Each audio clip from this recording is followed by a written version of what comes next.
ဒါကတော့ရှစ်မိုင်မြို့ရဲ့တကယ် history ရာဇဝင်ရှိတဲ့နေရာတစ်နေရာပေါ့ဒီအုတ်နံရံဆိုတာကတော့တကယ်ဟိုဘက်ချမ်းကတော့အရင်တော့ဟိုဘရင်နေခဲ့တော့ဟိုဘက်ချမ်းမှာပေါ့ဒီနံရံကဒါတော့ဘယ်လိုပြောရမလဲသူတို့ဒီအုတ်နံရံကတော့အထူကြီးပေါ့ဟိုမြို့အသစ်နဲ့မြို့အဟောင်းကိုခွဲထားခဲ့တာလေ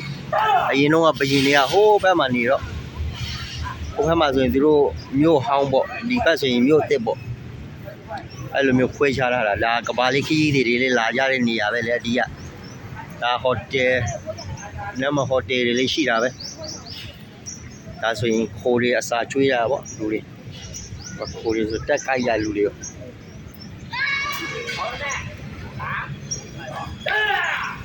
ဟုတ် let's scare the page ဒါဆို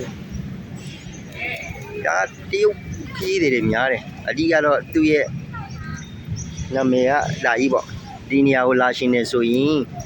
ဟိုရှစ်မိုင်ကားခဲကနေဆိုင်ကယ်လေးစီးလာရင်တော့100ပဲပေးရဒီနားမှာဒါအဓိကဒီနေရာကိုပြလိုက်ရင်ဒါကိုတက်ပုံရိုက်တာဒါကိုတက်ပုံရိုက်တာဒါကိုအဓိကအဲ့ဒီနေရာပဲเนาะဒါရှစ်မိုင်မျိုးရဲ့အဓိကတနေရာပေါ့အဓိကကပါလေးခရီးတွေသွားတဲ့နေရာတနေရာပေါ့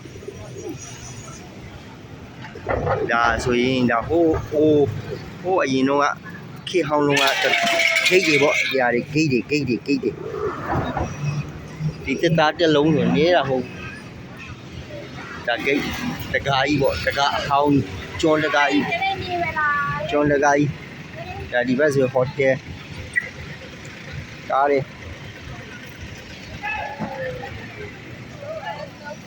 ဒါ